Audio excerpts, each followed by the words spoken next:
Today I'm going to be talking about verse 16 of Upadēśa Undiyār.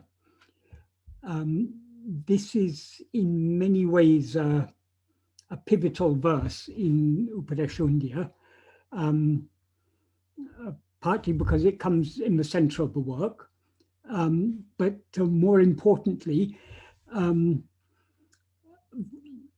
Undiyār is in effect divided into three parts. The first 10 verses, 1 to 10, are about the paths of niṣkāmya-karma and bhakti.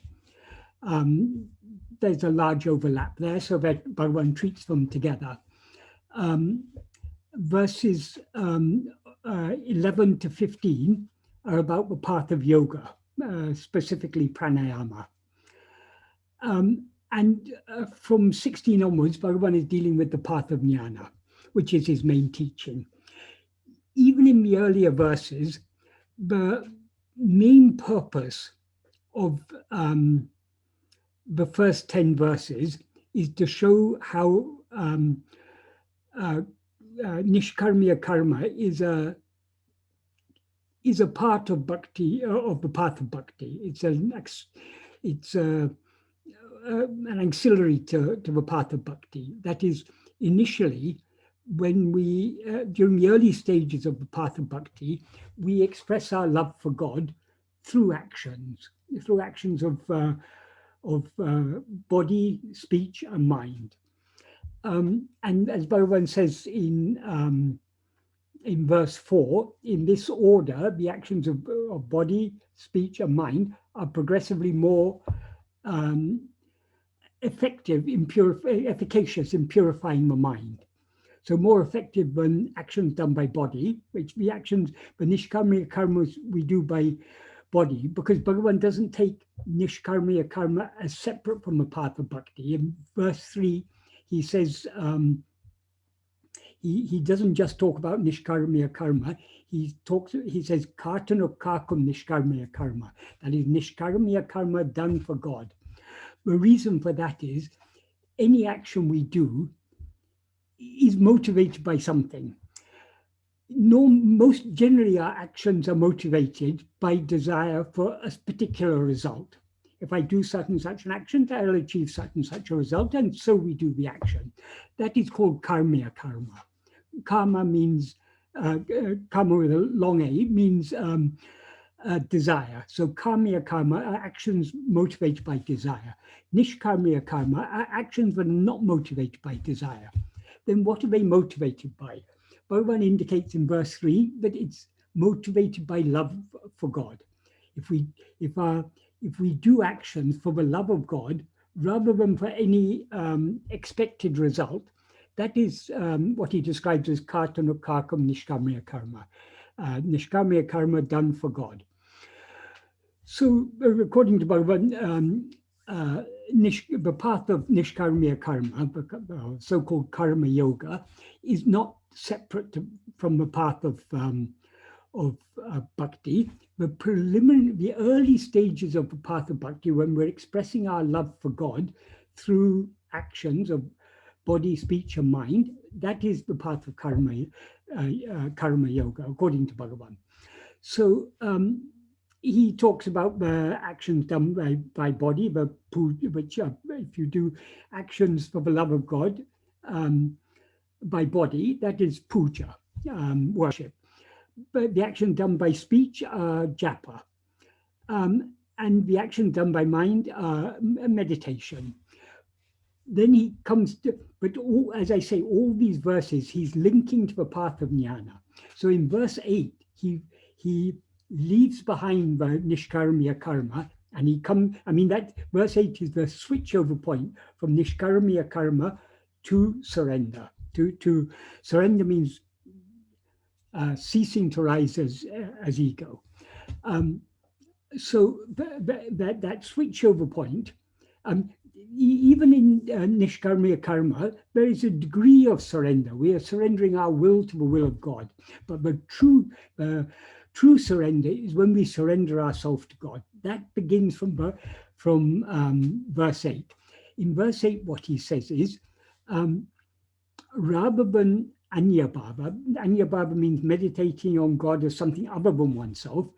Ananyabhava is best among all. Ananyabhava means meditating on what is not other. That means implies meditating on God as not other than oneself. And to emphasize that, Bhagavan gives a relative clause there. Avanaham ahum ananyabhavam. That means ananyabhava in which he is I. He means God is I. So God is, when we understand that God is shining in us as I, rather than meditating on God as a name or form, as anything separate from ourselves, anything other than ourselves, we meditate upon him as ourself, in other words, we meditate only on ourselves. We don't meditate on anything other than ourselves. Because he is shining as I, if we attend only to I, that is the best meditation on God. That's why Bhagavan says, Natimum uttamam, that's the best among all. Best among all in that context means it's the most purifying among all the practices. It's the best among all spiritual practices, all forms of bhakti, all forms of meditation. We can take us in various ways, but I mean it applies to all of them. So that is the best among all. So in other words, Bhagavan is saying there, the best bhakti, or the best among all spiritual practices, is the practice of self-attentiveness. That is when we are meditating on nothing other than ourself, on ourself alone, in other words. So that's how in those first 10 verses he brings it to he shows how the bhakti merges in the path of jnana. And then in verses 9 and 10, he emphasizes that being self-attentive is not an action, it's not a karma, it is a state of just being. In verse 9, he says, by the strength of meditation, he just said bhava balatina, but that implies by the strength of such ananya bhava, meditation on nothing other than oneself, bhava balatina bhavanatita sat bhava tirutale, being in one's state, in one's true being, sat bhava, which is bhavanatita, which transcends meditation, which is beyond, that means beyond mental activity. It's a state of just being, not of doing. So being in our true being, which is beyond meditation, that is parabhakti tattva. That is the truth of supreme devotion. And then in verse 10, he summarizes, he connects all the verses together by saying, udita idatil odungi irito. That means subsiding and being, or being, that is, being is the main, is a verbal noun there. Subsiding is an adverbial participle, so that is subsidiary to. So, but it's difficult because we don't, in English we use the ing ending for both verbal nouns and verbal participles, so it's a bit difficult to distinguish them in English. But what it means, subsiding, we can say, translate it loosely as subsiding and being in the place from which udita idito means the place of rising, the place from which we rose. That is karma and bhakti, that is yoga and jnana. So he summarizes everything there. Then from verses 11 to 15, he's talking about the path of yoga. And he said there are two types of, in verse 13, he said there are two types of subsidence of mind. Subsidence here means complete subsidence, when the mind is completely absent, cessation of mind. The two types are laya and nasa. That which is subsided in laya will rise again. That which is in nasa will not rise again. So nasa means permanent dissolution of mind. Laya means temporary dissolution of mind. We all experience laya every day when we go to sleep. The state of deep sleep is a state of laya. And any other state of laya is a sleep-like state. Even if it's given names like Kevala Nirvikalpa Samadhi, in yoga they use so many names that make it sound like it's something special. But according to Bhagavan, laya is, well, we all need to sleep. in order to recuperate our energy. But laya cannot help our spiritual practice, because in the state of laya, the mind or ego is absent, so we can't be doing any spiritual practice. We can't be weakening the viṣaya vasanas. It's only in the waking and dream states when the mind is active, but we have the choice either to follow our viṣaya vasanas and allow our mind to go outwards, or to turn back within to know ourselves. So that's Bhagavan doesn't recommend us trying to achieve laya. He's recommending us to go straight to maṇanasa. And how to achieve maṇanasa, he says in the next verse, verse 14. There he says, the mind which has been controlled by controlling the breath, if it is sent on the ōrdalē, its form will die. ōrdalē can be interpreted in two ways. Or is a verb in Tamil that means to investigate or know. So ōrdalē can mean ōrumvari, that is the path of investigation or the path of knowing. Or can also mean one. So it could mean the one path, although normally you would say oru, because or is the form used before a vowel, but in poetry you can use or where you would normally use oru. So it can be taken as one path, but the principal meaning there is the path of knowing, because the path of knowing or path of investigating, in other words, the path of Atma-vichara is the one and only means by which we can annihilate mind. And then in the verse 15, he says, for the great yogi, Manavuru Maye maṇam yoga, the great yogi whose mind has been destroyed and who's thereby established as the reality, there's not a single action to do. So there, with verse 15, he concludes the path of yoga.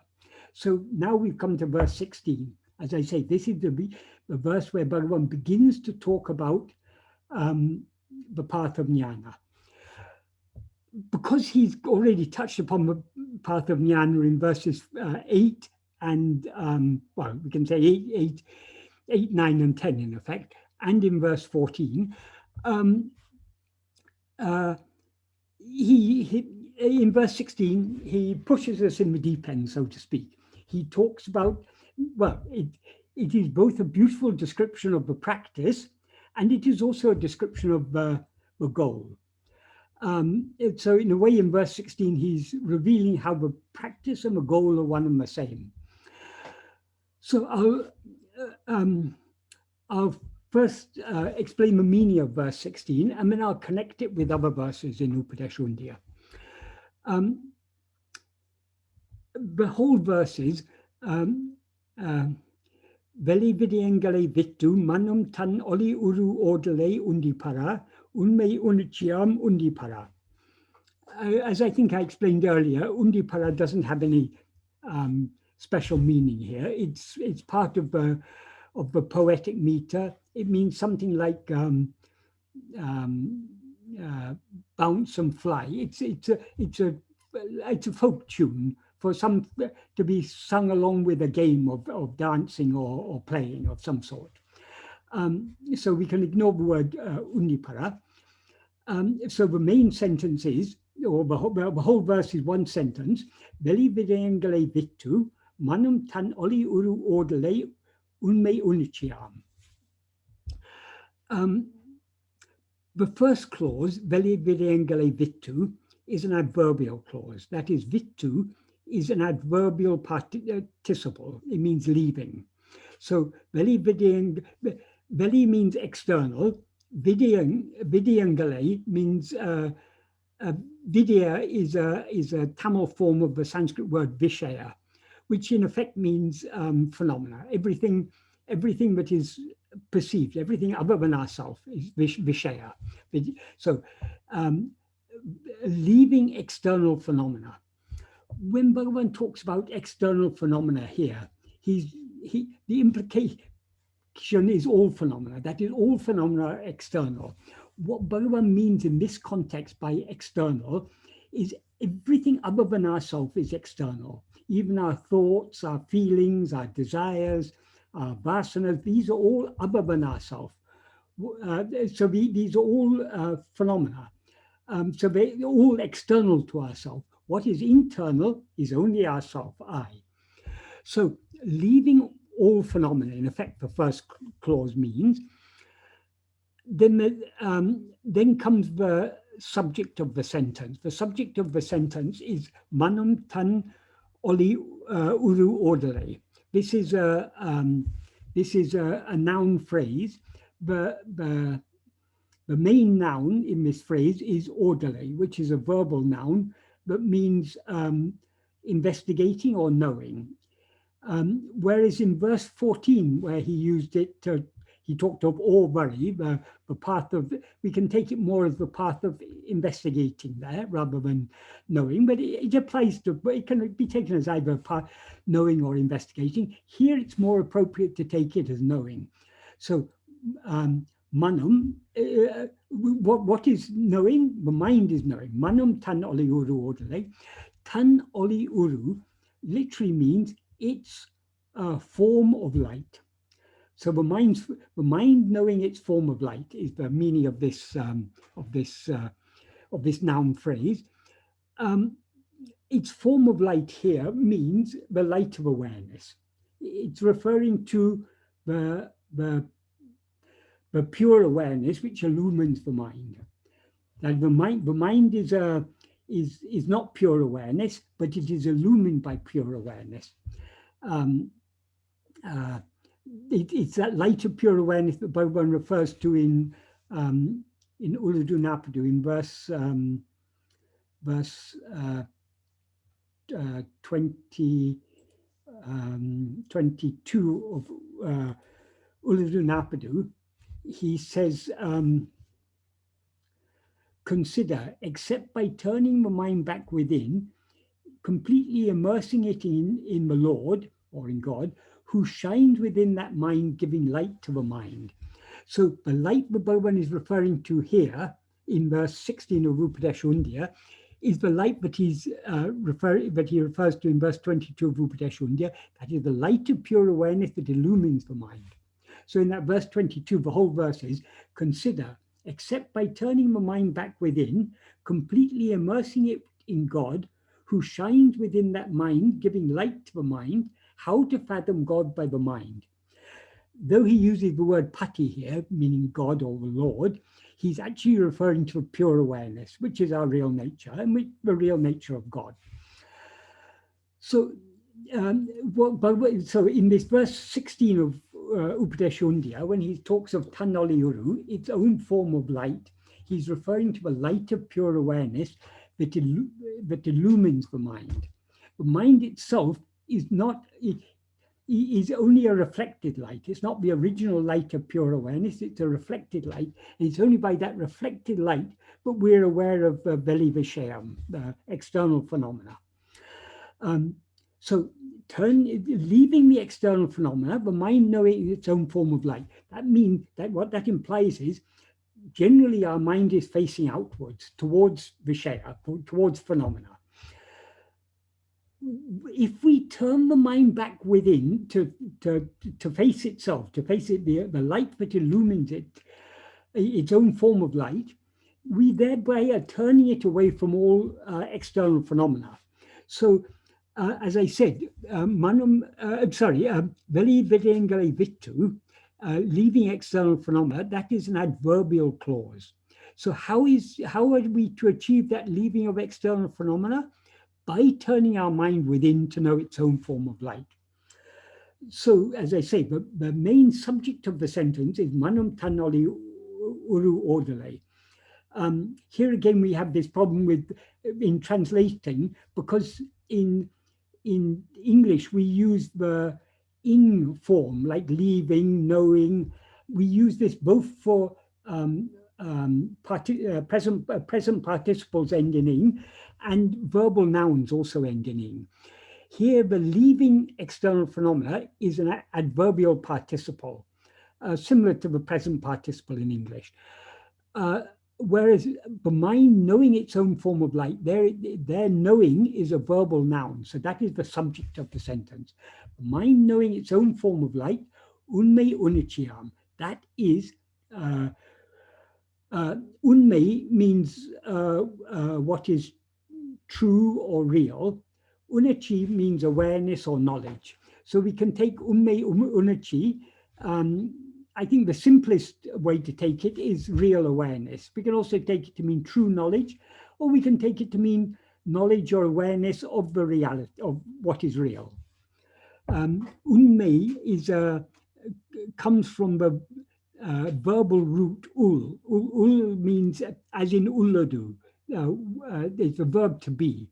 So the ōṇmai literally means the isness or the existence-ness. The isness, we can say, but it means the reality, what is true or real.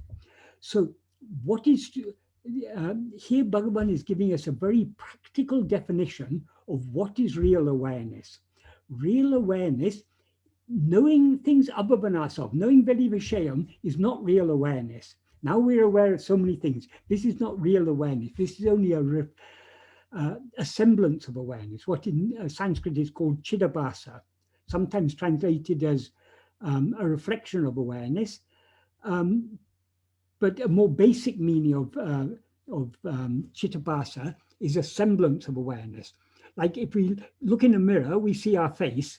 It's a reflection, but it's also a semblance. It's what seems to be ourself. It has all the same, the face we see in the mirror has all the appearance of our actual face, but it is not our actual face. It's only a semblance of our face. It's a likeness. So citta-suddhi means a likeness of awareness. It's not the real awareness, it's a likeness of awareness. So what is real awareness? It's not the awareness that knows the external things. It's the awareness that knows itself alone. That's what Bhagavan refers to as the mind knowing its own form of light. When he says the mind knowing its own form of light is real awareness, there's one thing that we need to clarify here. Is it possible for the mind to know its own form of light? Its own form of light, as I said, is pure awareness. Is it possible for the mind to know pure awareness? The answer is yes and no. Yes, it's possible, because that is the aim of our spiritual practice, is for now we as mind or ego, we are trying to know the pure awareness that we actually are. If we turn our attention within, we can know our form of pure awareness. But as soon as we know our form of pure awareness, we cease to be mind and we remain as that pure awareness. Because what actually knows pure awareness is only pure awareness. Pure awareness cannot be an object known by anything other than itself. So only pure awareness can know pure awareness. So what he refers to as the mind knowing its own form of light, as soon as the mind knows its own form of light, it ceases to be mind and remains as that form of light, that pure awareness. But why then does he say the mind knowing its own form of light? Because this verse is both a description of the path and the goal, both the practice and what we are trying to achieve by the practice. That is, it is with the mind. Mind here means the knowing aspect of the mind. In other words, the ego. We as ego, so long as our attention is facing out towards external phenomena, we always experience ourselves as one among those external phenomena. We experience ourselves as a body. So we are, as ego, we are never aware of ourselves as we actually are. If we leave aside all external phenomena, including the body, mind, and everything that we seem to be, and turn our attention within only to know our own form of light, only to know a light of pure awareness, we cease to be, if we manage to turn our attention 180 degrees away from all phenomena, back towards ourselves, the light of awareness, we thereby cease to be ego and remain at that light of pure awareness. But the practice begins with this mind or ego. It's mind or ego, but it's trying to know itself. Pure awareness doesn't need to investigate itself because it's always aware of itself as it actually is. As mind or ego, we are not aware of ourselves as we actually are. We're aware of ourselves as if we were a body, mind, and so on. A body consisting of 5 sheaths. But when we turn our attention within, leaving aside all these, all external phenomena, including these 5 sheaths, we thereby know that pure awareness. But how do we know pure awareness? We know pure awareness just by being pure awareness. Because what is the difference between pure awareness, which is real awareness, and awareness of phenomena? Awareness of phenomena is awareness of something. Pure awareness is awareness that is never aware of anything other than itself. So the awareness that is aware of things other than itself, of phenomena, is mind or ego. The awareness that is aware of itself alone, that is pure awareness. These are not 2 different things. In substance, they are one and the same. There is only one awareness. The real nature of that awareness is pure awareness.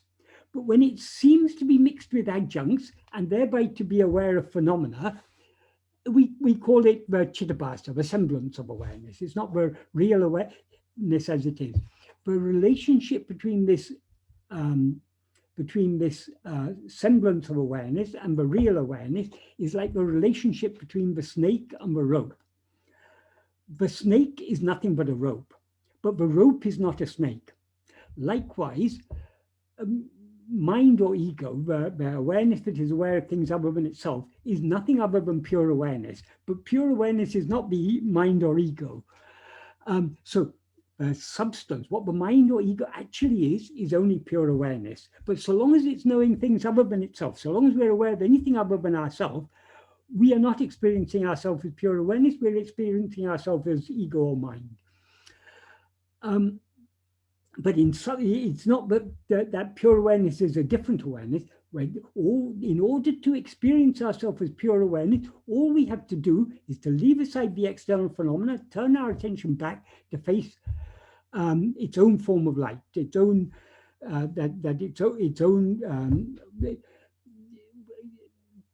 to face itself, its own the light of awareness that's always shining within it, which is the essence of what it actually is. So when we turn back to know our own form of light, we merge in that, and thereby we remain as real awareness. So the whole verse means leaving external phenomena, the mind knowing its own form of light is alone real awareness.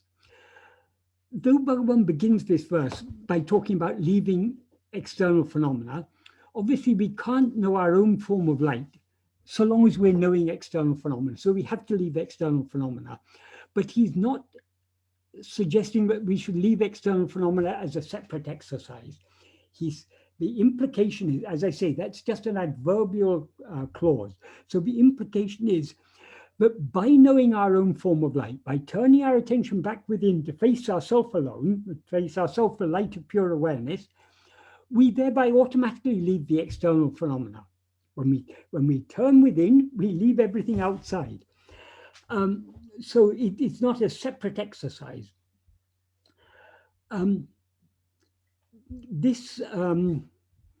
I say, there's an important connection between this and what he says in verse 14.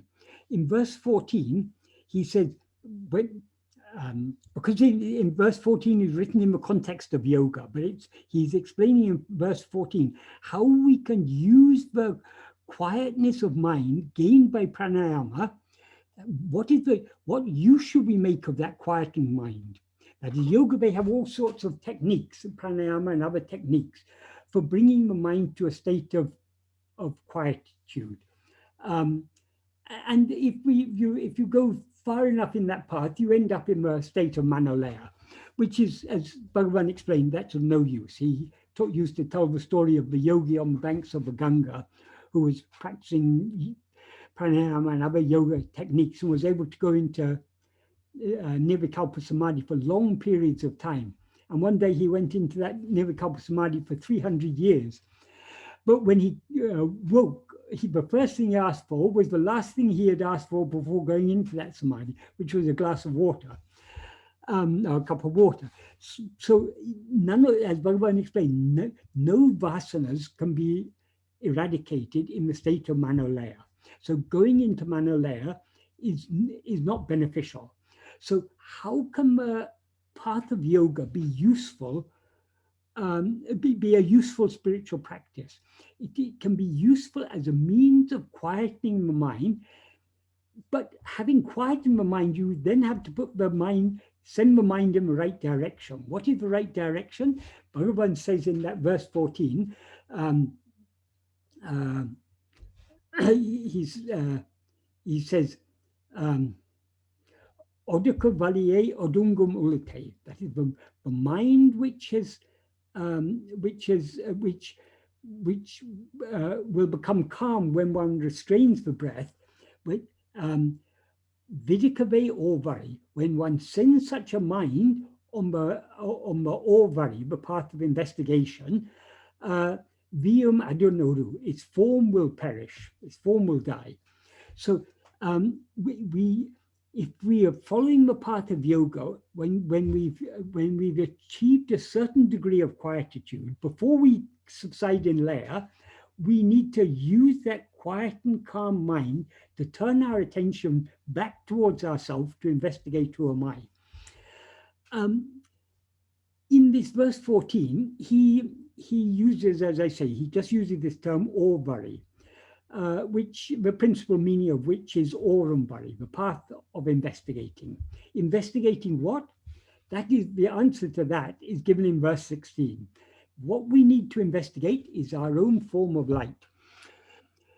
In Maharshi's Gospel, in one place where Bhagavan is talking about the practice of self-investigation and explaining why this is the only practice that can bring about the annihilation of mind and enable one to experience one's own, the light of pure awareness, he says, when we, he explains there, but ego, or ahamvriti, as he calls it, as it's recorded there. Ahamvriti means I thought, or a thought called I, which we'll talk about later when we talk about verse 18. So that's just another name for ego. So the ego, or the thought called I, is nothing but chit jada granti. Chit jada granti means a knot. Chit means awareness. Jada means what is not aware. So the chit jada granti is the knot formed by the entanglement of chit and jada. Chit means the pure awareness.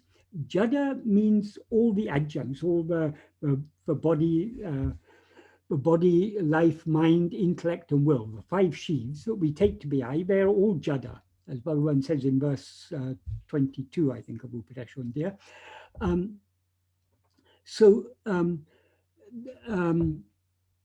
Since ego is a combination, is an entangled mixture of awareness and non-awareness. That is, as Bhagavan says in verse 24 of Upadēśa, the body does not say I. When he says there does not say I, he's using the verb say there in a metaphorical sense. Obviously, the body does say I. That is, the word I is said by the body. But what he means there by the body does not say I is the body is not aware of itself as I. Then I'm now talking about verse 24 of Upadēśa. The body does not say I. The body is not aware of itself as I. Sat chit does not rise. Sat chit means being awareness. That's a real awareness. What he refers to in this verse as oneself uṇarcci is what he refers to there as sat chit. Sat chit does not rise. But in between these two rises an I to the measure or to the limit of the body. No, but this is chit jada granti, mind, ego, etc. So ego or mind is neither chit, neither pure awareness, nor is it the body, which is jada. It is an entangled mixture of the two. So, but when we investigate ourselves, what we are investigating, as Bhagavan explains in that passage in Maharsha's Gospel, what we are investigating is the chit aspect of the ego. That is the awareness aspect of the ego. That's what he refers to in this verse, verse 16, as ōḻi-uru. That is, we are leaving all the external viṣaya. The external viṣaya includes the body, life, mind, intellect, and will. All the five sheaths are all veḷi-viṣaya. Leaving all of these veḷi-viṣaya, all veḻi-viṣaya, the mind knowing its own form of light. So when we're investigating ourselves, it's the chit aspect of ego that we're investigating. Bhagavan refers to it in Maharsha's Gospel as the essential chit aspect. So it's this essential chit aspect that we're investigating. And when we turn our attention towards this essential chit aspect, thereby turning our attention away from all veḻi-viṣaya, we know ourselves as pure awareness. And what is knowing pure awareness? It's only the pure awareness that knows knowing pure awareness. So that state in which we're aware of nothing other than the pure awareness that we actually are, that is the state of real awareness, ōnmai uṇarcci, which we can also say is sat-chit. The state of sat-chit can also, it means, sat means what is, chit means awareness. So sat-chit can mean awareness of what is, in other words, that the awareness I am. It can also mean the real awareness. So it means more or less the same as ōnmai uṇarcci here. So what is real awareness? Real awareness is only that pure awareness that alone remains when the mind turns away from external viṣaya back towards itself to know its own form of light. It's the mind knowing its own form of light, that itself is the real awareness. So as I say, there's a connection between this and verse 14. Here Bhagavan is clarifying what is what he referred to in verse 14 as ōrdalē, the path of investigating, is described more clearly here in verse, more fully, more completely in verse 16. So as I said, this verse 16, Bhagavan is both describing what is the practice and what is the goal.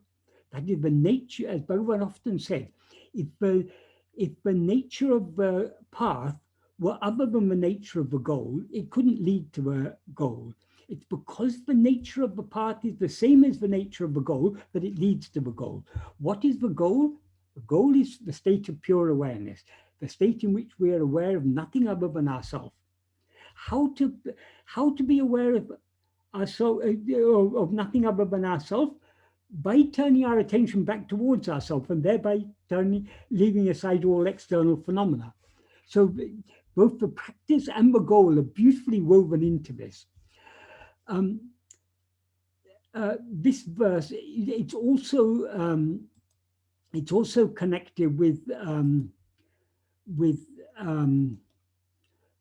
verse.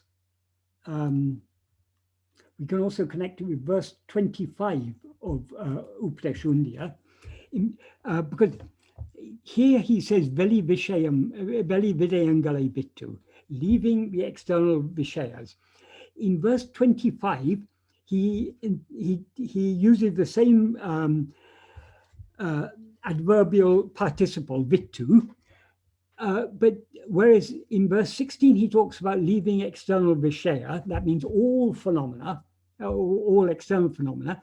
In verse 25 he's a bit more specific. He says leaving upadēs. Upadē means the closest we can, the simplest in translation in English is adjunct, but what upadē actually means is anything that is substituted for something else, anything or anything that is that appears as something other than itself. So it's a disguise. It's everything but all the phenomena but we take to be ourselves, even though they are not ourselves, because no phenomenon is ourselves. So whatever phenomena we mistake ourselves to be, they are upadēs. So the upadēs with which we've identified ourselves are the five sheaths, the five sheaths means the mind, the body, the physical form of the body, the life, the prana, the mind, the maṇam kosha, that means the grosser functions of the mind, the intellect, which is the reasoning and discriminating and judging function of the mind, and the deepest aspect of the mind, which is the will, because the will ultimately is what drives everything else. So these are the five sheaths. So all these five sheaths are collectively the upadhi Bhagavan refers to in verse 25 of Upadēśa verse 25 of Upadēśa Undiyār. To understand this verse 25, actually, I'll just read the previous verse, verse 24, because it provides the connection with verse 25. What he says in verse 24 is, "Irakum ekal isa jivagal ōrdalē āva yundīpaṛa upadhi uṇmai yundīpaṛa."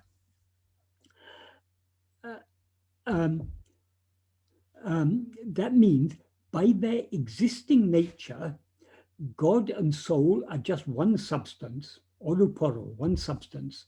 So what God and soul essentially are is just one thing, that is in their existing nature, in their nature as sat, in their nature just being, they are one thing. Upadhi uṇmai veļi, that is only their adjunct awareness is different. Adjunct awareness means the awareness of adjuncts. Adjuncts don't exist independent of our awareness of them. That is the body, the mind, the body, the life, the mind, the intellect, and the will. They exist in our awareness, and they appear only in our awareness. So they don't have any existence independent of our awareness of them. But Bhagavan, to emphasize that upadhis are nothing but an appearance, nothing but something that appears in our awareness, he uses the term adjunct awareness, upadhi uṇmai. Upadhi uṇmai, the final A is an intensifier, but implies only. Only the adjunct awareness is different. So what adjunct awareness does God have? God doesn't have any adjunct awareness, because God is pure awareness. It's only in the view of the soul, the jiva, the ego, that there are adjuncts. The jiva identifies itself with these five sheaths and therefore feels itself to be limited, having limited knowledge, limited power, limited in its love, whereas God is unlimited. God is all-knowing, all-loving, and all-powerful.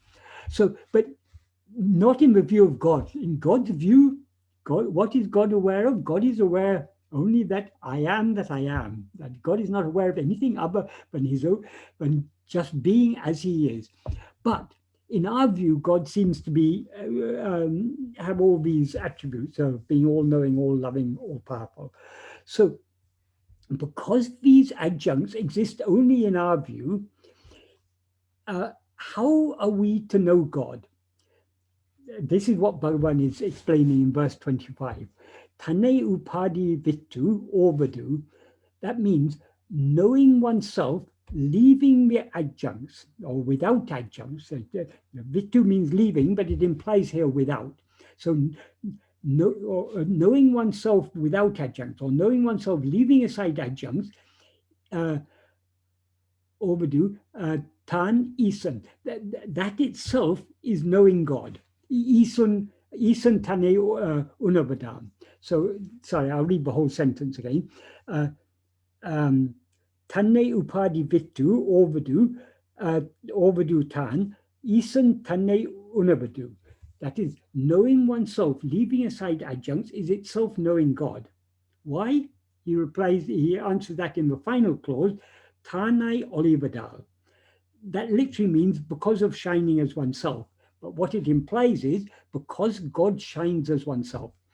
God, in other words, God is the pure awareness, the oḻi-uru, that is shining as our own real nature. So God is nothing other than ourself.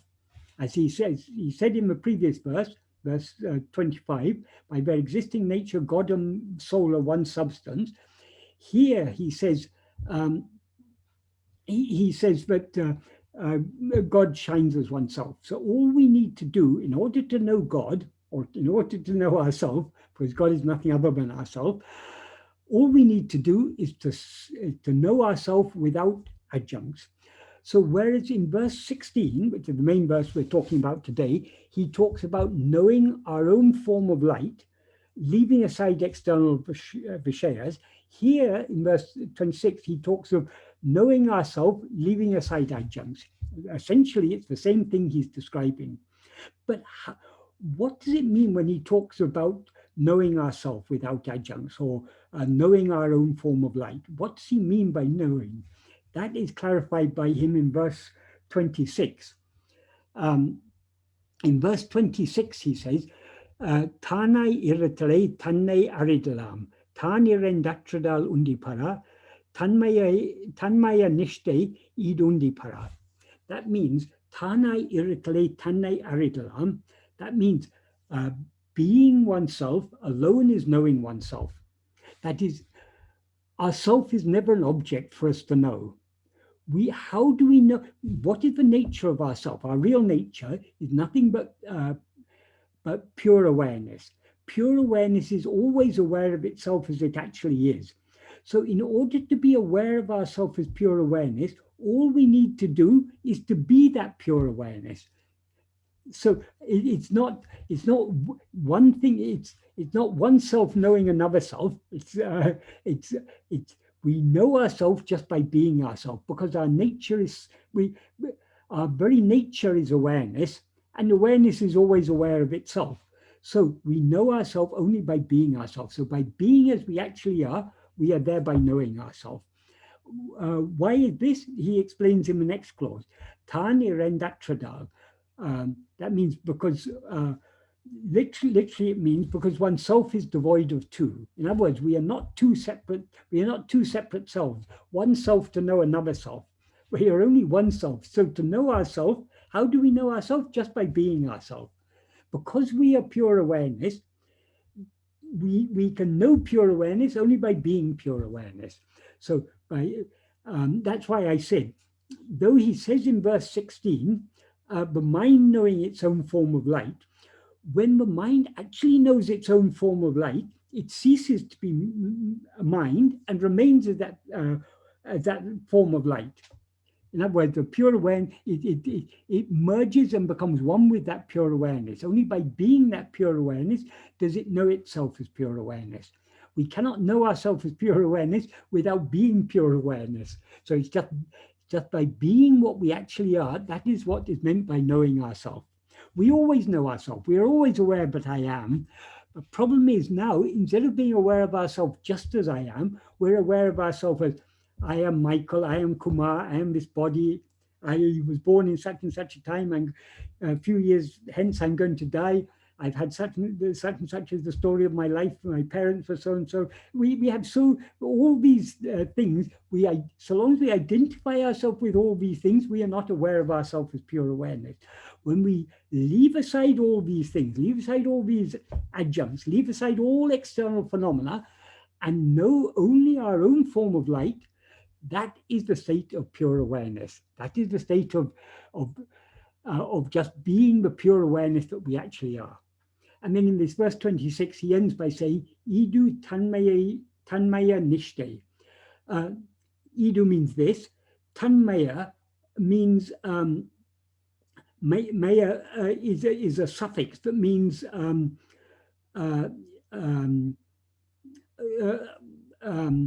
composed of. Tan here is compound for tat. Tat means that, or it. It refers to Brahman. So tanmaya niṣkāmya means the state of being firmly established as tat, as Brahman. So in other words, Brahmanishta. Because Brahman is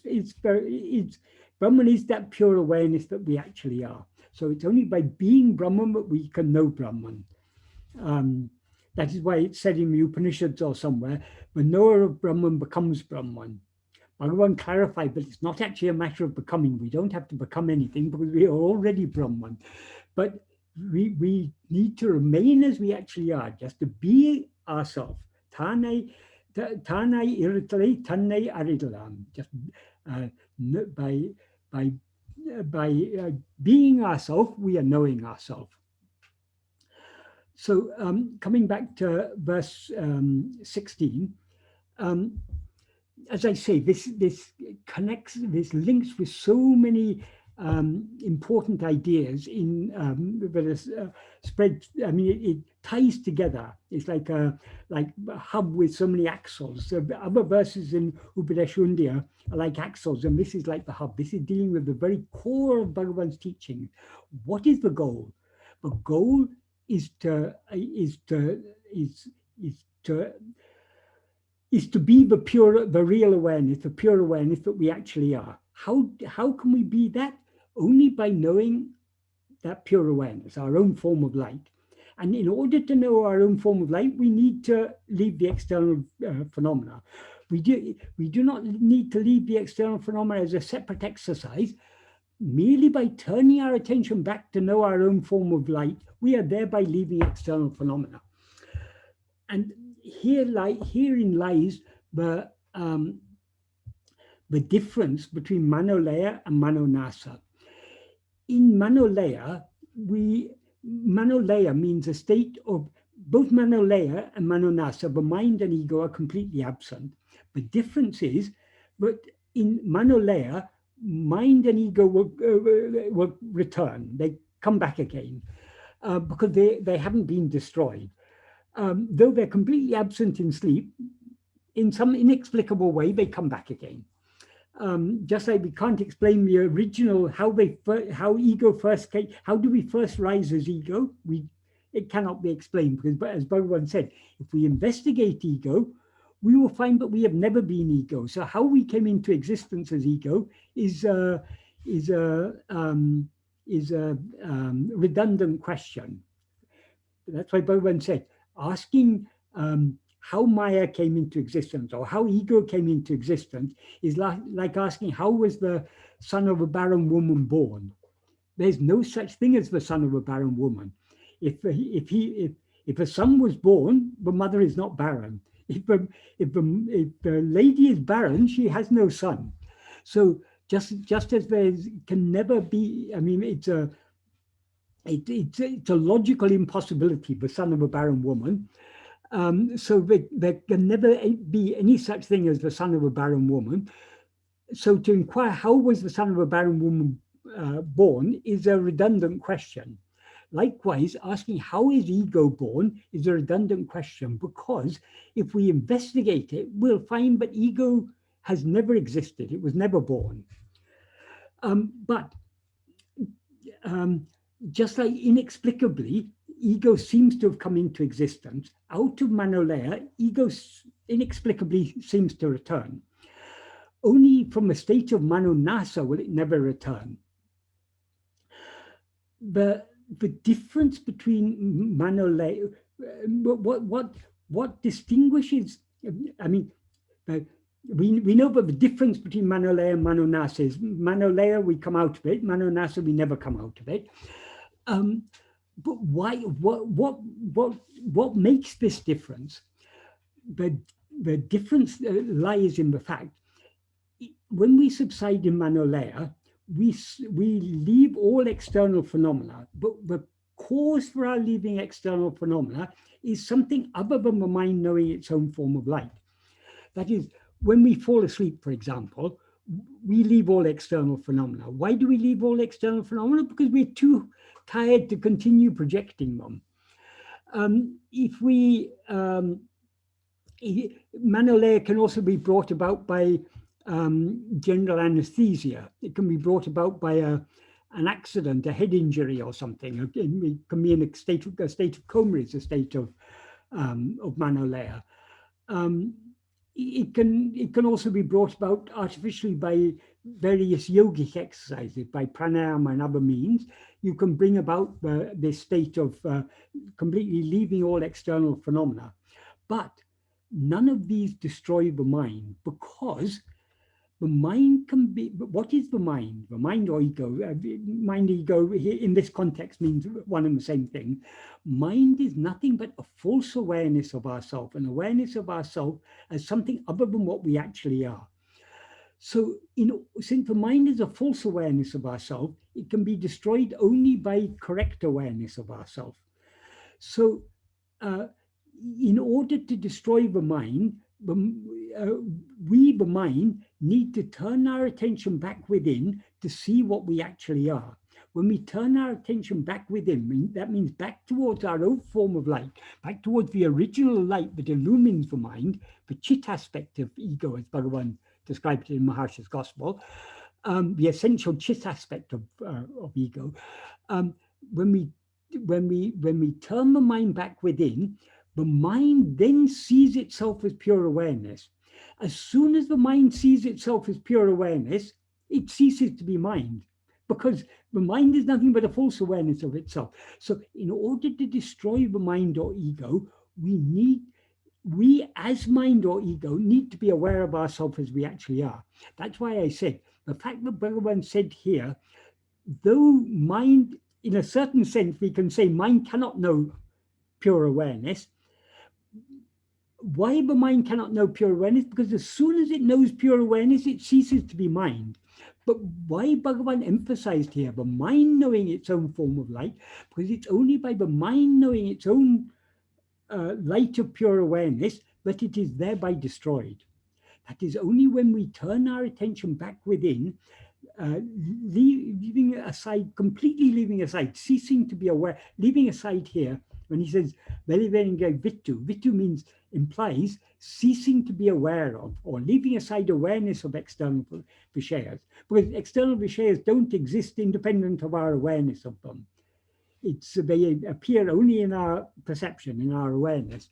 So if we leave aside all external viṣaya, by not just leaving aside due to tiredness, or leaving aside by pranayama, or because of general anesthetic drug or anything like that, leaving it aside by turning our mind back within to know ourselves. So this is this mind, the mind knowing its own form of light. This is the key to bringing about maṇantaṉ.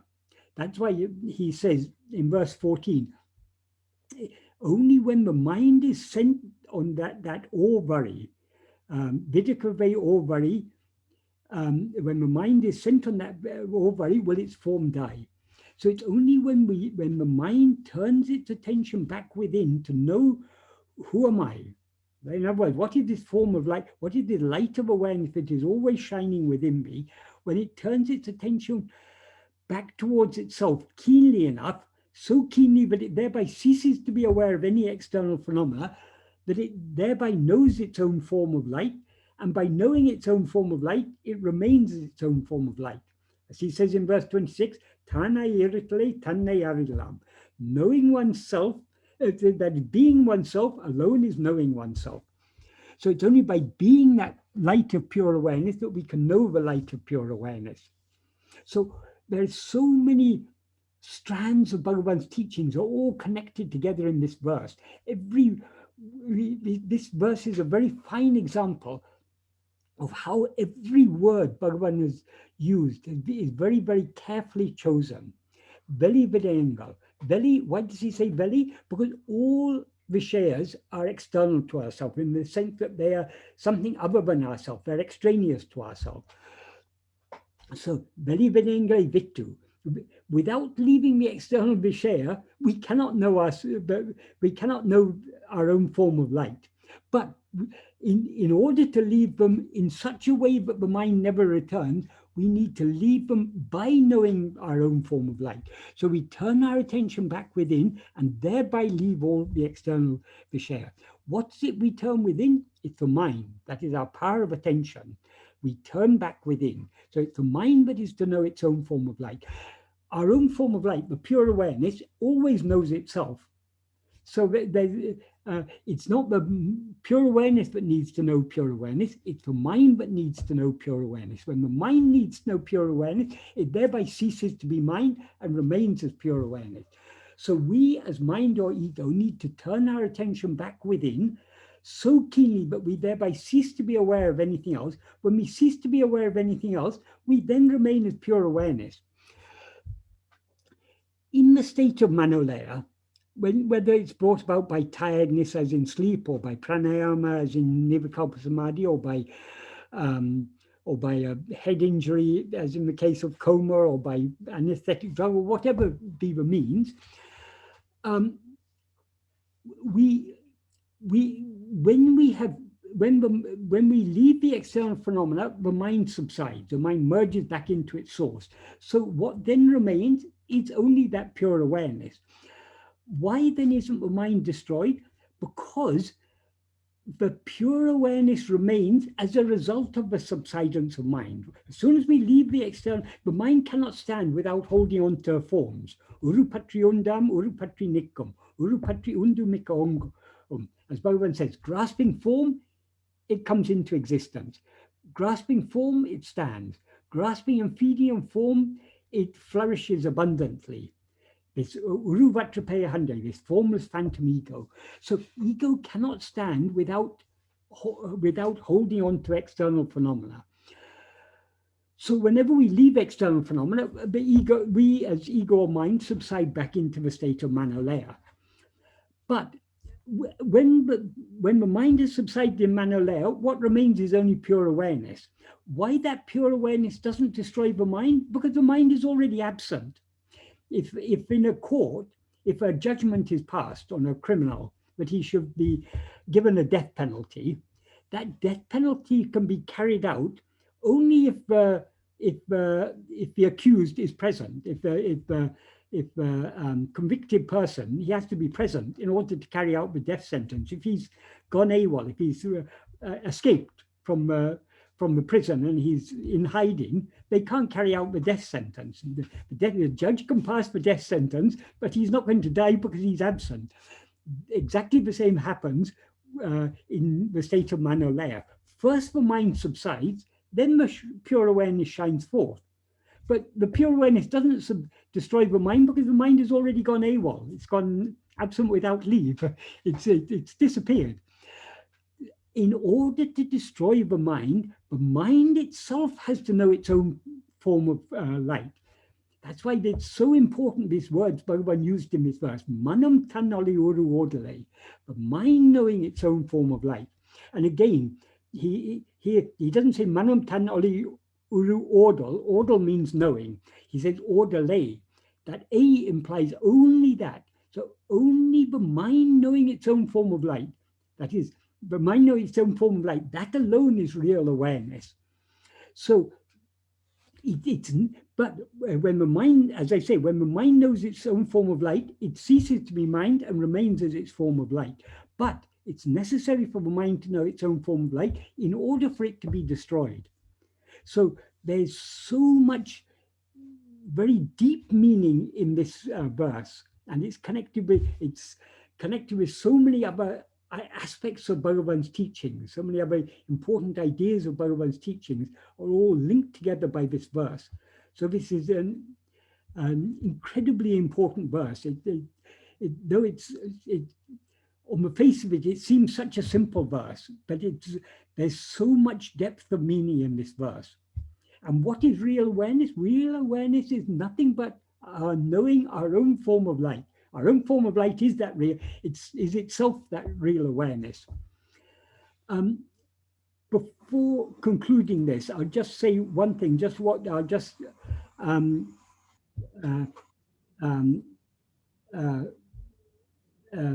read the Sanskrit form of this verse, because Bhagavan has also written it differently in Sanskrit, but very beautifully. In Sanskrit, he says, Vrisyavaritam Chittam Atmanaha Chittvadarsanam Tatvadarsanam. Drisyavaritam, Drisya means what is seen. In other words, that's what he refers to in the Tamil as veļi viṣayam. So Drisyavaritam, that is, varitam means, I'm just checking on that. Varitam, Varitam means warded off, prevented, hindered, impeded, or restrained, or concealed or hidden. It comes from a verbal root of root, that is V with R with a dot below it, re, which means to, in this sense, it means to conceal or to avert from or to prevent or ward off or restrain. So drisya varitam means warding off, or in other words, avoiding attending to drisya is the implication, drisya varitam. Then in Tamil, as I say, he says maṇantaṉ oḻi-uru ōrdalē. The equivalent in the Sanskrit is chittam atmanaha chittva-darshanam. Chittam means, in this context, means mind. It's the same. In Tamil he says maṇam, here he says chittam. Though chittam in some contexts has a more specific meaning to mean will, in this context it means, it's a general term referring to mind. Atmanaha is the possessive, is the genitive case form of atman. So here it means its own. That it would chittam, atmanaha, its own. Chittva, chittva means consciousness. It's the quality of consciousness. What he refers to in Tamil as oḻi-uru, taṇ oḻi-uru, he refers to as atmanaha chittva. So the mind, atmanaha chittva means the chittams, chittva, chit means awareness or consciousness. Tva is that quality of being conscious. So the mind seeing its own consciousness, darshanam means seeing. The mind seeing its own consciousness, tattva darshanam, that is seeing the reality. So the implication is the light of awareness that is always shining in our heart, our own awareness, that itself is tattva. Tattva means reality. As he says in verse, I think in verse 43 of ōrdalē, tāne tattvam, oneself alone, or oneself, well, tāne is, can be interpreted in various ways, but essentially it means oneself alone is tattva. Tattva means, tat means that or it. Tattva means the itness. Itness here implies the reality. So what is seeing, how to see the reality? Only by the mind seeing its own chittva, its own quality of consciousness. And how is the mind see its own quality of consciousness? It needs to turn its attention within, and by needs to turn its attention within so keenly that it thereby ceases to be aware of any drisya. So drisya varitam, that's veḷiviḍayaṅgaḻai viṭṭu, chittam atmanaha chittva darshanam, maṇantaṉ oḻi-uru ōrdalē, uṇmai uṇarcci tattva darshanam. So all it's a different way of expressing the same idea in Sanskrit, but it's though all the words are different, the essential idea is the same. And there's one other thing I'd like to mention in this context, because he says here, he begins this verse 16 by saying veḻiviḍayaṅgaḻai viṭṭu. There's another verse that he begins with the same words. That is in verse 4 of Arunachala Pancharatnam. He says veļiviḍayam viṭṭu. Viḍayam is a singular form, viḍayaṅgaḻai is a plural form, but essentially it means the same, because when he uses the singular form here for poetic purposes, it's referring to viṣaya collectively. So leaving external viṣaya, what he says in this verse 4 is veļiviḍayam viṭṭu vilangumaronesa vaļiadaka nikkum manatal ulamadānil unnai dhyaniti yogi olikanum unnil ua vurumidun. Bhagavan was asked to write this verse about the path of yoga, but Bhagavan never leaves his own. I mean, Bhagavan is always holds fast. According to Bhagavan, the essential path there is the path of self-investigation. So in a implied way here, he's talking about the path of self-investigation. As in verse 14, he does mention the control of the breath, but only, he says, vaļiviḍa nikkum manatal, by the mind which stands when the breath is subdued. So if we subdue the breathing, the mind will thereby be in a state of relative quiescence. By such a mind, we need to adanel, that means in the heart, uṇmai, meditating on you. You here refers to Arunachala because he's addressing this to Arunachala. What is Arunachala? As he says in verse 2 of Arunachala Pancharatnam, Arunachala is that which is dancing in our heart as I. So uṇmai, and he says uṇmai, meditating on you in the heart. So how can we meditate on Arunachala in the heart? Only by meditating on I, because Arunachala is that which is dancing in our heart. Dancing, he uses it, obviously that's not literally dancing, but he uses it dancing in a metaphorical sense. So that which is shiny in our heart as I, that is Arunachala. So the essential thing here is meditating on you in the heart by the mind which has been rendered quiescent by controlling the breath. Obviously, it's not necessary to control the breath, because if we meditate on I, that itself will bring the mind to a standstill. It's not necessary to first subdue the breath in order to bring the mind to a standstill and then turn it towards I. We can go the simple and direct way by meditating on I. And in order to meditate on I exclusively, we need to leave all veḻi viṣaya. So why I refer to this verse now is because of the importance that Bhagavan gives to leaving all of the external viṣaya. In verse 26 of oḻi-uru, when Bhagavan says, if ego comes into existence, everything comes into existence. If ego doesn't exist, everything doesn't exist. Ego itself is everything. Adalal yadu idu endru nadale ovdal yabam en or. Therefore, know that investigating what it is giving up everything. That is, if we turn our attention back towards ourselves to investigate, who am I? What is this ego? Or what is the light that illumines this ego? It amounts to the same. We are thereby giving up everything. That is, we cannot turn our attention exclusively towards ourselves without thereby leaving all the veḻi viṣaya, without thereby leaving all external phenomena.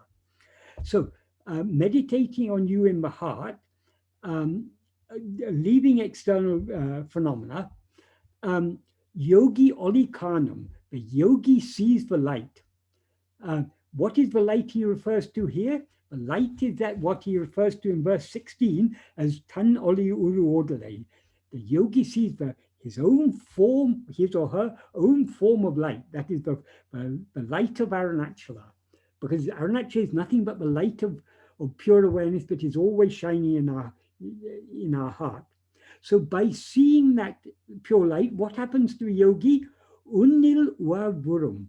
He's exalted in you. He attains exaltation in you. What that implies is, in the previous verse, Bhagavan said, but when we turn our attention within, by that immaculate mind which is completely ahamukam means facing inwards or facing towards I, investigating where this I rises and thereby clearly knowing the form or real nature of I, one will certainly cease in you like a river in the ocean. So when he says here, attain greatness in you, the implication is that by seeing the light, the yogi merges in that light. That's what I was saying. Though Bhagavan says in verse 16, the mind knowing its own form of light, as soon as the mind knows its own form of light, it thereby ceases to be mind. So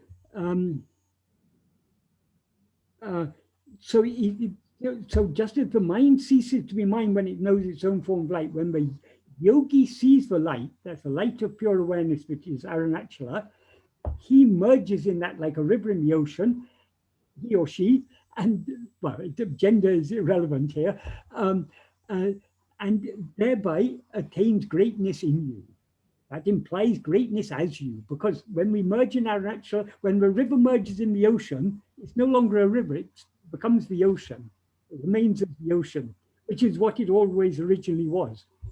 We return to our source and merge back into our source as our source.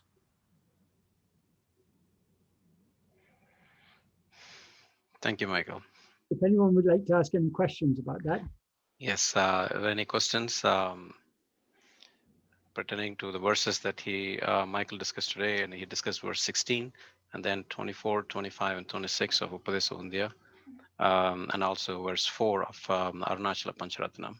So if you have any questions pertaining to these verses or any other related topics, please, you can ask yourself or you can post it on the chat box. One of the things, a couple of things came to my mind, Michael.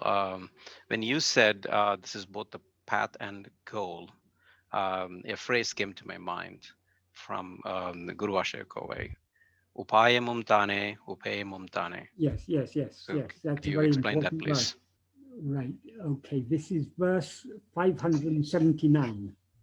Yes. What Bhagavan says here is manusarupam advaita-marciyā. That means because of the non-dual nature of one's manusarupa, means one's enduring self, or one's real nature, one's real nature, which is ever enduring.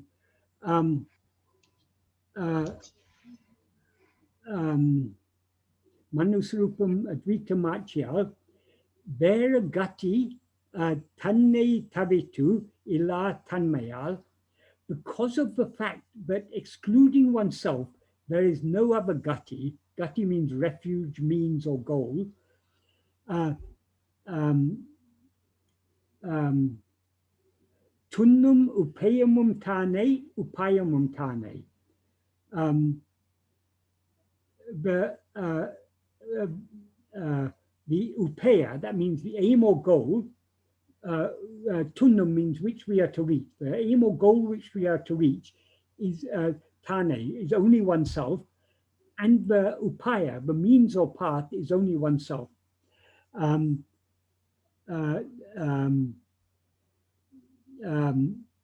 Abedama kanga abe. No, see or know them to be non-different. So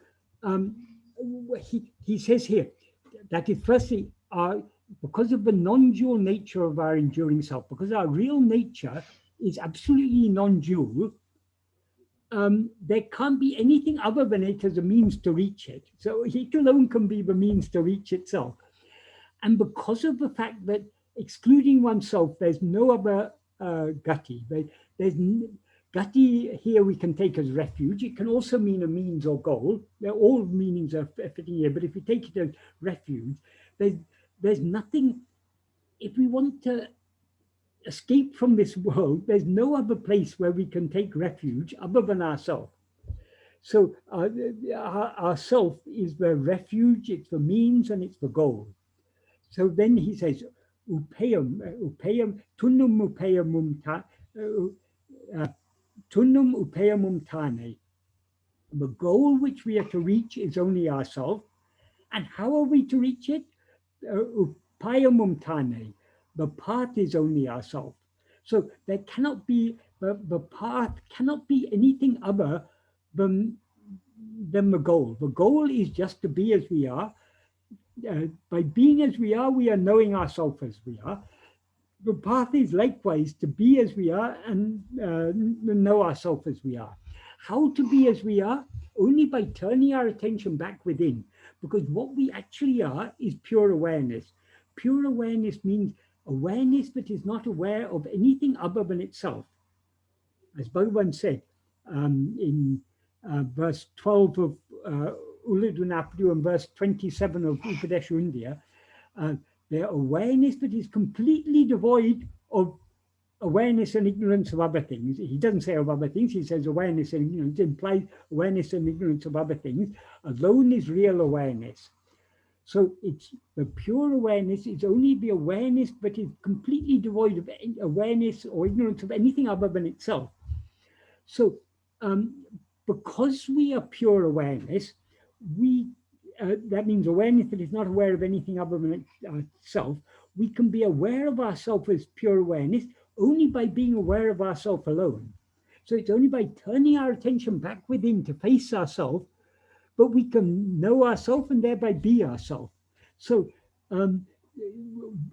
the nature of the path cannot be other than the nature of the goal. Bhagavan often said the path, a lot of spiritual practice entails doing something.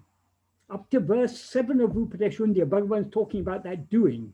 And in the verses dealing with pranayama, he's talking about doing. Pranayama, all practices of yoga are doing. All niṣkāmya-karma, it's all doing. Most of the practices of bhakti involve doing. But in order to know ourselves as we actually are, we need to cease doing and come to being. How do we come to being? The clue is given by Bhagavan in verse 8. But rather than meditating on God as something other than ourselves, God is meditating on ourselves alone, with the understanding that God is nothing other than ourselves, that is the best of all. Why is it the best of all? Because he explains in the next verse, verse 9, by the strength of such meditation, we remain in the state of, or in such bhava. That means in our true being, which is beyond bhavana, which transcends bhavana. Bhavana means all mental activity. So in order to come to the state of just being as we actually are, we need to turn our attention away from all other things back towards ourselves. So long as our attention is directed outwards towards any veḷi-viṣayam, towards anything other than ourselves, the mind is active, because that is the external phenomena appear only when we project them. So we project them and our attention goes out towards them.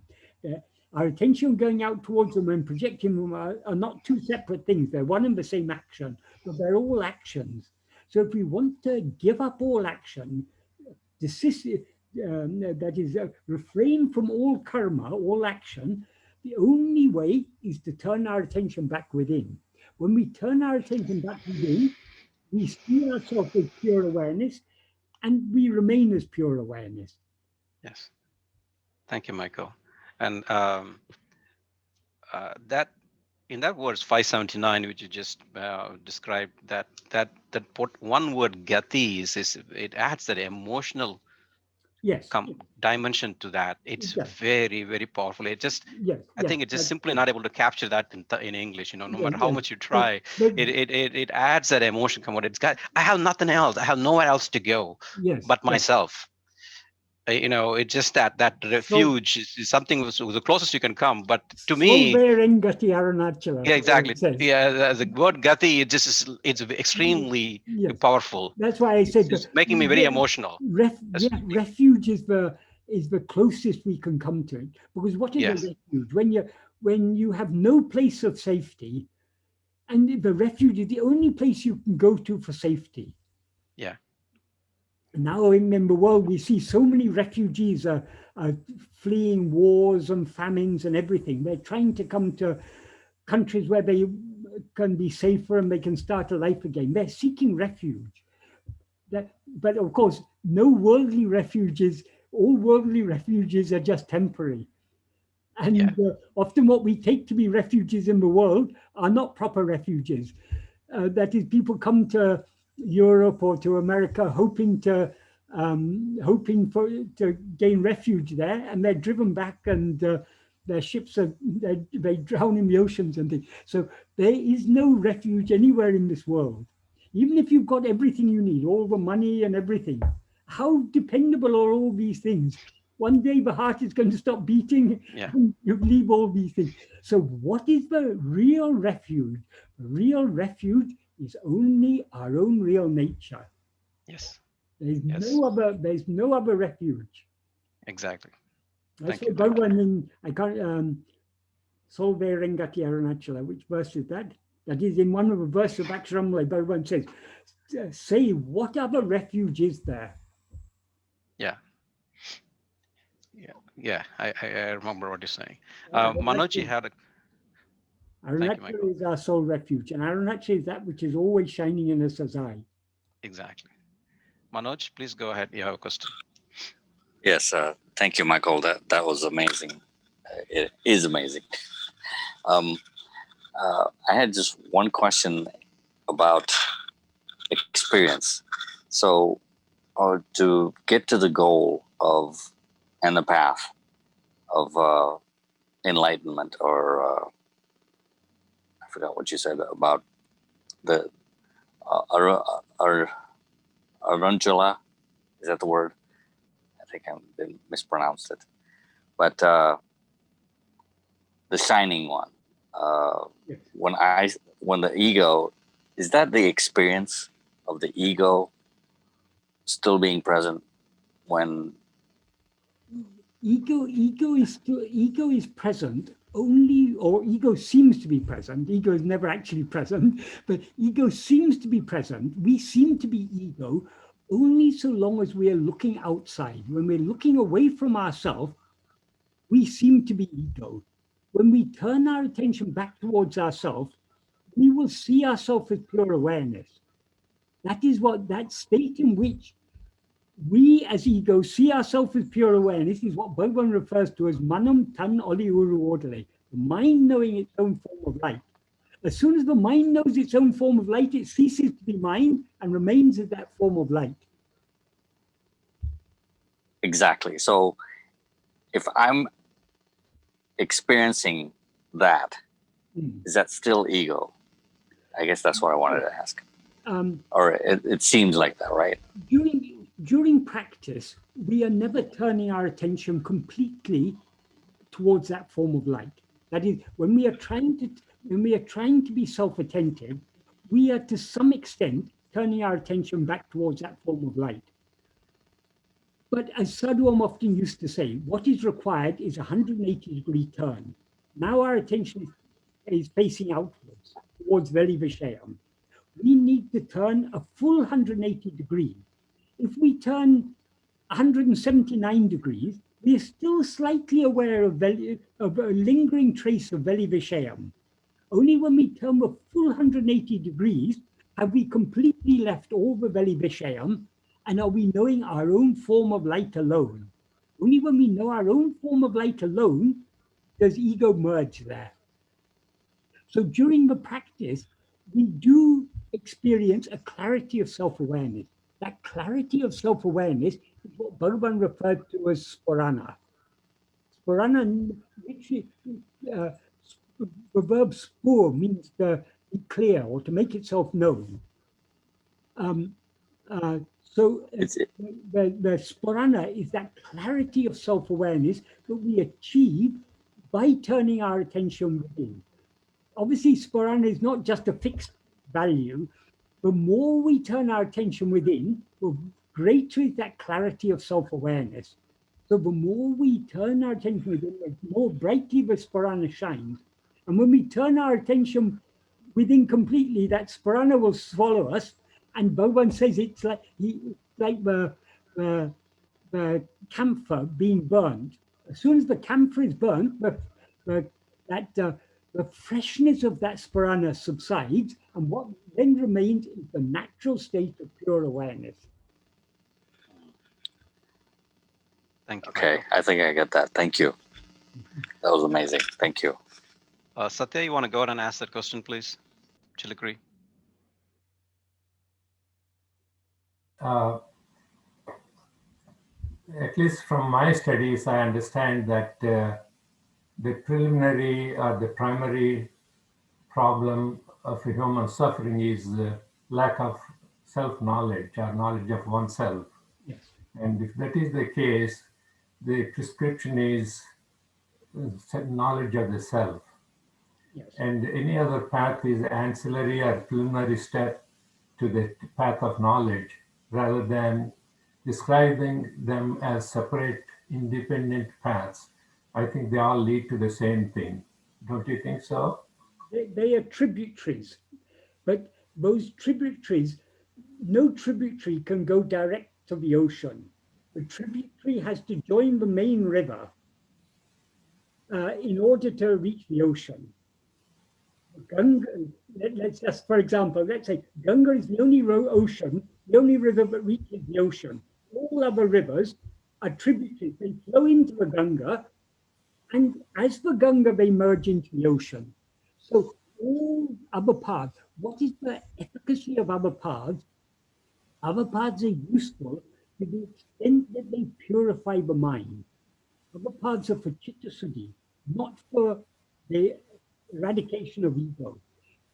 Citta-suddhi is very necessary because so long as, what are the impurities in our mind? It's nothing but our viṣaya vasanas. So long as our viṣaya vasanas are very strong, we will not be even willing to begin to turn within and surrender. So other paths are necessary, but slowly, slowly wean our mind off its taste in going outwards. We cling firmly to the feet of God.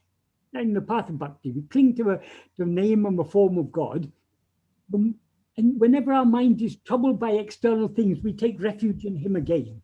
So by clinging to God with love, slowly, slowly our desire for an attachment to other things drops off. And we want only God and God's love. That is the point at which God appears externally in the form of Guru to say, the God you are seeking is shining in you as I. To know that God, you have to turn within. So that is where the other paths merge, where the tributaries merge into the main river. The main river is the path of self-investigation and self-surrender, which are one and the same ultimately. So other paths are necessary. If we are following this path, we have surely followed all these other paths or some other paths in the past, because otherwise we wouldn't have gained the citta-suddhi that is required to be, even to be attracted. We may not be following this path very well. We may find our mind keeps on going outwards, but the very fact that we've been attracted to this path means our mind has already got a certain degree of purification. So what is the best way of purifying the mind? The best of all, as Bhagavan says, the best of all, rather than anya-bhava, ananya-bhava. So rather than meditating on God as something other than ourselves, meditate upon him as I. In other words, meditate on I alone. That is the most purifying of all the practices. Secondly, metaphorically speaking, the term maṇolaya, just in an automobile experience, you use the brake to stop the vehicle in an emergency or when you need to temporarily halt the vehicle, the movement of the vehicle. Yes. Whereas the ignition switch is to turn off the engine, like maṇantaṉ. So each one has its own purpose. So I don't think it is necessary to ignore maṇolaya. Maṇolaya is definitely necessary, because to be in waking or dream state requires a lot of energy, because we are projecting this in this world and we are engaging in so many activities. That's why after 16 hours of projecting this world, we get so tired, we want nothing more. When we are really tired, we may be hungry also, but we don't even mind about food. Yes, if you reach a point of a certain degree of tiredness, you won't even have the energy to eat. You have to lie down and sleep. There's a difference between between us and the machine. For example, supposing your car runs on petrol. If after you've been driving for a certain distance and you run out of petrol, if you stop the engine, the car, you have to bring in petrol from outside. You can't, the car can't run again until petrol is brought from outside. But in the case of the mind gains energy just by remaining in sleep. So how is that? That means the energy that enables us to do this energy that is available in sleep. What is sleep? Sleep is the state of pure awareness. So by being in that state of pure awareness, we, metaphorically speaking, we recharge our batteries and we can then engage in activity. So maṇantaṉ, yes, maṇantaṉ is necessary, but the only maṇantaṉ that is necessary is sleep. The maṇantaṉ that is brought about, the nirvikalpa samadhi, the reason why, are you familiar with the story that Bhagavan told about the yogi who was meditating on the banks of the Ganga? Yeah, you said this one in the last meeting also.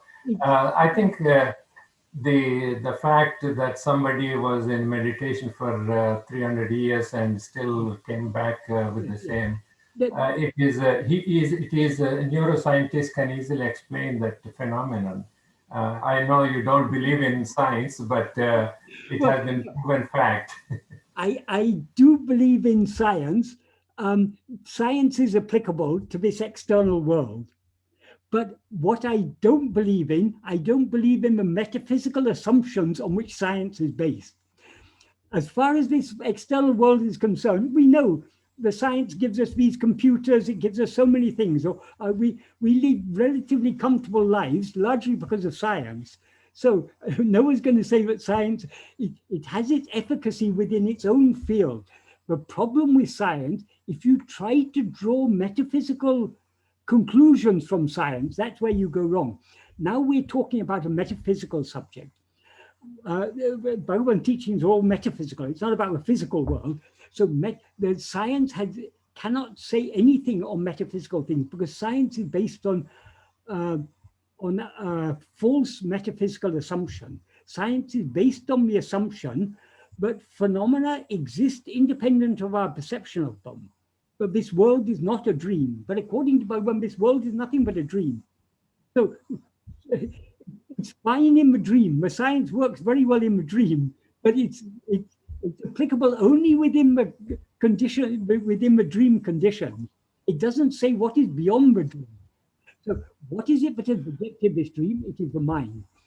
Why Bhagavan told that story of that yogi? The story is recorded in many books, but it's not often, the inference is often not recorded clearly. But what Bhagavan said is, when that yogi, he'd been in samadhi for some time, he woke up. He asked his disciple, he was feeling thirsty, so he asked his disciple to go and fetch water from the Ganga. The Ganga was fairly nearby, so his disciple went. But before the disciple could return, he'd again gone into nirvikalpa samadhi. And that time he remained in that state of nirvikalpa samadhi for 300 years. Obviously, the disciple had died. The nearby village was no longer existing. The Ganga had changed its course. So it was no longer, he was no longer sitting on the banks of the Ganga. It had moved somewhere else. After 300 years, when he opened his eyes, when he woke up and he opened his eyes, the first thing he asked for is, he asked in an angry voice, "Where's my water?" Bhagavan said, the last thought that was in his mind before he went into that state was the first thought that came out. That means even that most superficial of the vasanas hadn't been destroyed. So in maṇantaṉ, vasanas are not destroyed. It's only in the waking and dream state that we can purify the mind, but we can weaken the viṣaya vasanas. Why? Because how we purify the mind, vasanas are constantly rising. Our mind, if we allow our mind just to follow the vasanas, it'll be going here and there and everywhere. In the path of bhakti, for example, we are trying to focus on a name or form of God. By clinging to a name or form of God, the more we cling to that name and form of God, the more we are resisting the vasanas that would take us off towards other things. So those vasanas lose their strength. Thus the mind is purified. But the most effective way, because even the God we are meditating on, the name or form, is another veḷi-viṣaya. So we are strengthening that love for that name and form and losing the attraction to other things. But the more direct than that is turning our attention within. If we're following this path of vichara, Bhagavan has taught us, at every moment in our life, we have a choice. Do we attend to ourselves or do we attend to other things? If we allow our mind to follow its vasana, it will go outwards attending to other things. But the more we try to turn our attention within, the more we are resisting the outward going force of viṣaya vasanas, the more we resist them by clinging firmly to self-attentiveness, the more the viṣaya vasanas are weakened. So this is possible. We can weaken viṣaya vasanas only in the waking and dream state. In maṇantaṉ, there is no mind at all. How can you purify the mind when it's absent? If you've got a pet dog and it's been playing in the mud, you want to give it a bath before it comes into the house. But if the dog runs away from you, until you catch the dog, you can't give it a bath. So the mind must be present before we can purify it. So it's only in the waking and dream state that we can purify the mind, whether by the path of bhakti or by the path of self-investigation. Path of bhakti means, and path of self-investigation is the pinnacle of the path of bhakti. When I say path of bhakti, I'm talking about the path of anya bhakti, meditation on God as something other than ourselves. Both can purify the mind. It's just that the ananya bhakti is the most efficacious in purifying the mind. But that purification of mind can be achieved only during only when the mind is present during waking and dream, not in sleep and not in in any other state of maṇantaṉ.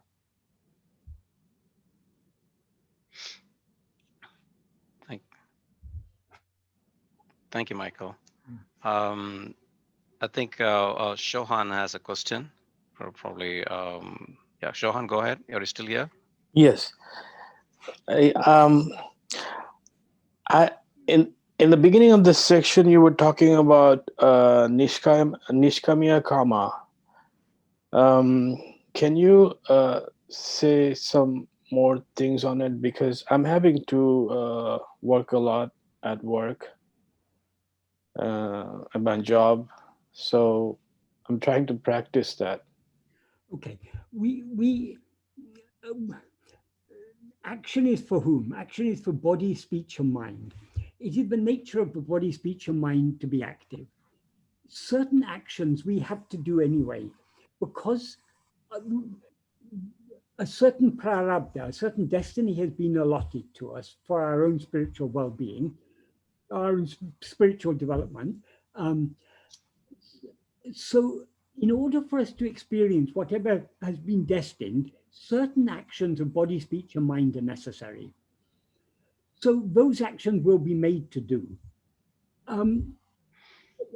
What is niṣkāmya?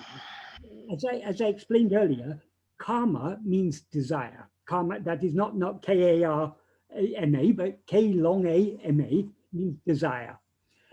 So citta-suddhi is action done with desire. That means that implies doing action for some desired aim. We need to earn a livelihood, so we go and get a job and we work. That's all citta-karma. But we can make even those actions we can make into niṣkāmya-karma. How? If we curb our desires, in other words, if we prevent our mind rising and going outward by clinging firmly to self-attentiveness, to the extent to which we are clinging to self-attentiveness, we are thereby not allowing our attention to go outwards. The actions which the body, speech, and mind are destined to do, they will be made to do anyway, whether we are attending to them or not. They will go on according to destiny. Our aim is to prevent the rising of ego. Bhagavan often used to say, an atmajnani alone can be a good karma yogi. There's a reason for that, because so long as ego rises, it has likes and dislikes. That is the nature of ego. But ego comes into existence by grasping form. That grasping form, it's all to do with that attachment, that grasping. So that's the desire, likes, dislikes, and so on. So long as we may be able to curb our likes and dislikes, our desires and attachments to some extent, but we cannot totally avoid them without avoiding rising as ego. So how to avoid rising as ego? Only by clinging to self-attentiveness. So the more we follow Bhagavan's path of self-investigation and self-surrender, the more we will be resisting the outward going, the viṣaya vasanas that pull our mind outwards, and thereby whatever actions we do will be niṣkāmya. We're not, those actions will be going on according to our destiny, not according to our desire. So for people who haven't come to Bhagavan's path, the path of niṣkāmya-karma is recommended. But even that Bhagavan made clear, you cannot do niṣkāmya-karma without bhakti. It's only bhakti is the key to doing action without desire. But the most effective way to curb the desire but gives rise to karma is to curb the rising of ego by turning our attention within.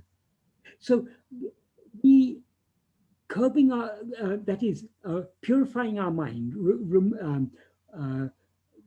decreasing the strength of our viṣaya vasanas is a long-term process. Nobody can purify the mind overnight. We need to slowly cultivate that taste, the turn within. Slowly, we try to direct our mind more and more within. The more we direct it within, the weaker the viṣaya vasanas will become. So Bhagavan has given us a direct path. Niṣkāmya-karma is a very indirect, roundabout path. It is useful for people at a certain stage of spiritual development. But if you've been attracted to Bhagavan's path, you don't have to worry about niṣkāmya-karma, because to the extent to which you follow Bhagavan's path of self-investigation and self-surrender, your actions will be niṣkāmya, because you're tackling the very desires that give rise to kamya-karmas. He doesn't need to worry about it. All he needs to do is just practice Atma Vichara and Atma Samarpana. So it may be your destiny to you may have family, and there may be so many reasons why it's necessary for you to work hard in office, and it may take long hours, and it can seem to drain a lot of the attention, of our energy and attention, if that is our destiny. But whatever be our destiny, whatever work you may be doing, you couldn't do any work if you didn't exist. We have to exist in order to do. So whatever we may be doing, we are aware, I am. So holding on to that I am, to the extent possible, whatever work we may be doing, that is following the path of vichara, and that is the most effective way to ensure that your actions are niṣkāmya. To the extent to which you're clinging to I, to that extent, whatever actions your body, speech, and mind are doing will be niṣkāmya. Does that adequately answer your question? Yes. Thank you, Michael. Thank you, Michael. Any further questions?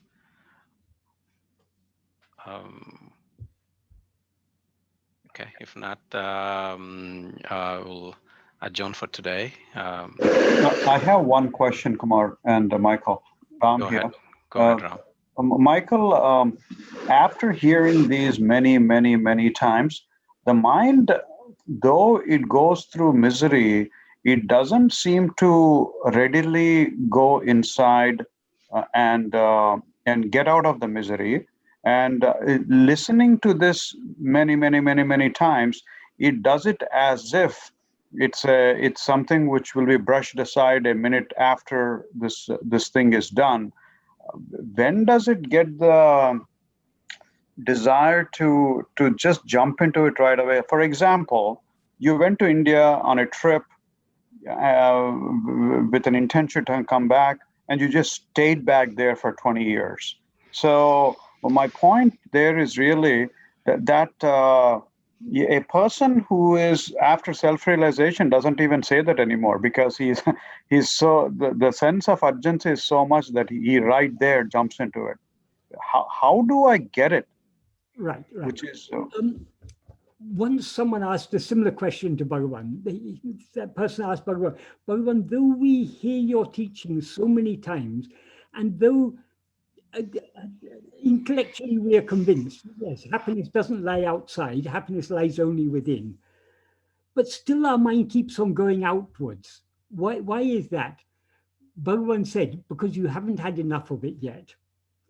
That is,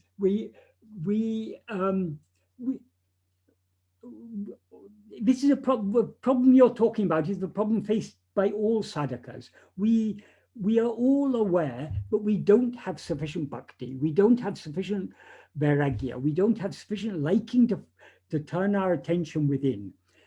So the only way to cultivate the liking to turn our attention within is, as Bhagavan said, mella mella. When he translated the verse of Bhagavad Gita, very beautiful verse of Bhagavad Gita, that begins, sane sane uparamat, slowly, slowly, gradually fix the mind, atma samstam manakritva, make the mind established, fixed in oneself. So we've slowly got to withdraw our mind from other things and turn it within, fix it in ourselves, be self-attentive.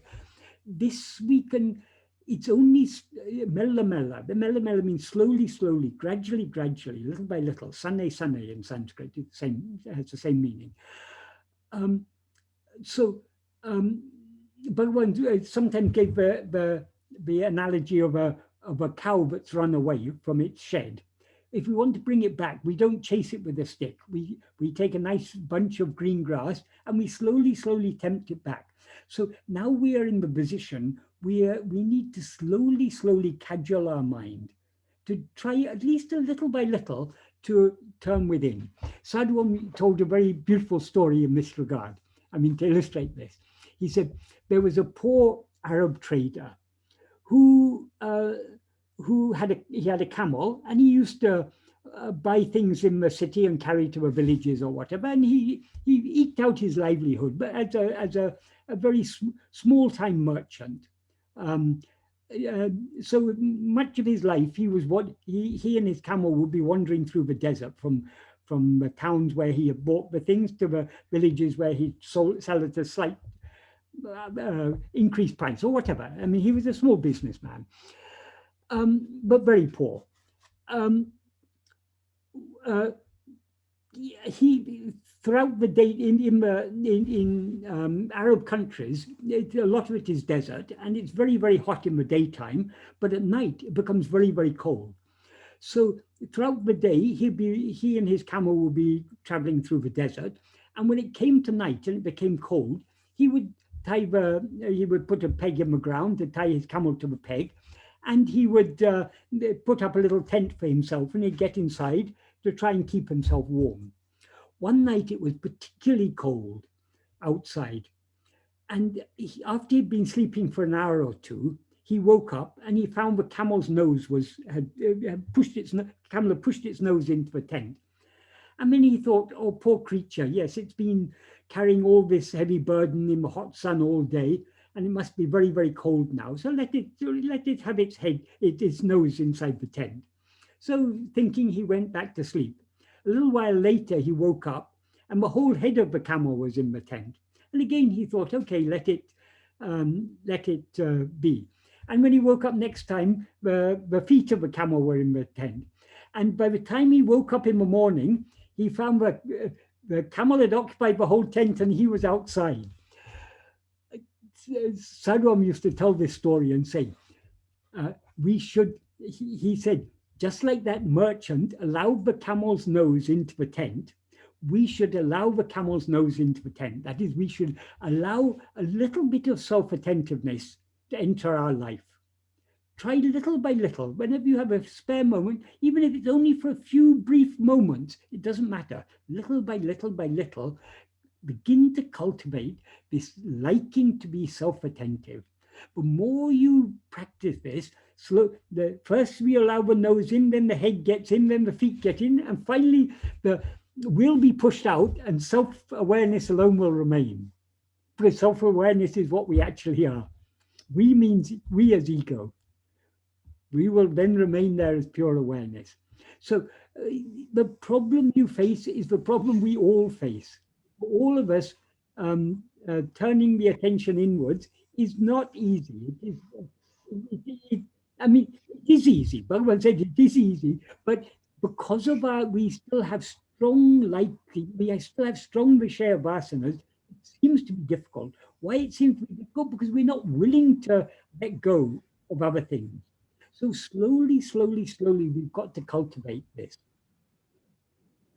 There's no other way.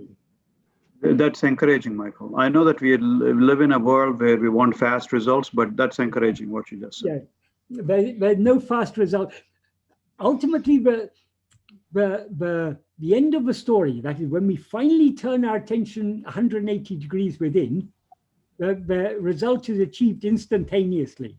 But we need to prepare for that. To prepare for that, we need to purify our mind. We need to gain the required bhakti and vairagya. To gain that bhakti and vairagya, we need to slowly, slowly, gradually, but persistently follow this path. That's why Bhagavan said, persistence is the key. Once when Bhagavan was asked, what is the sign of progress in this path? Bhagavan said, the only sign of progress is perseverance. So if one keeping on trying. Keeping on trying, yes, exactly. Great, awesome. Thank you, Michael. Thank you, Michael. Once we come to Bhagavan's path, success is assured. If the more we follow his path, the quicker the result will be. If we don't follow it with so much, if we don't try so hard, it'll take a bit longer. But Bhagavan has given the assurance, once the prey is in the jaws of the tiger, it will not escape. Likewise, once come under the glance of the Guru's grace, in other words, once we've been brought to his path by him, once we've been attracted to his path, there is no escaping. So a few seconds there, a few seconds here, all those count, isn't it? Every second you're self-attentive, you're taking one step towards him. And traditionally it is said, if you take one step towards God, God will take 9 steps towards you. But in Guru Vachika Kavai, Bhagavan says, if you take one step towards God, he will take 10 steps towards you. So every little attempt we make to turn within, we are taking one step towards him. And he's taking 10 steps towards us. That a few seconds, I can guarantee I'm doing it. Yeah, that's all that is enough. That is enough. That is because you've allowed the camel's nose into the tent. The camel will continue pushing more and more inside. Yeah. Thank you. So Deepthi is asking, so is it trying in our hands, or it's Bhagavan's graces that will make us try so? Both. They're one and the same. Bhagavan's grace is not something outside ourselves. Bhagavan is that which is shining in our heart as eye. His grace is the infinite love for us that he has, the infinite love that he has for us as himself. So his grace works through us. So any liking we have to even try in this path is a liking given by grace. So we think of our effort and grace as two separate things. We wouldn't even begin to make the effort if it weren't for grace. That's why Bhagavan often used to say, grace is the beginning, the middle, and the end. It's grace that starts us on this path. It's grace that motivates us to continue on the path. And it is grace in the end that will swallow us.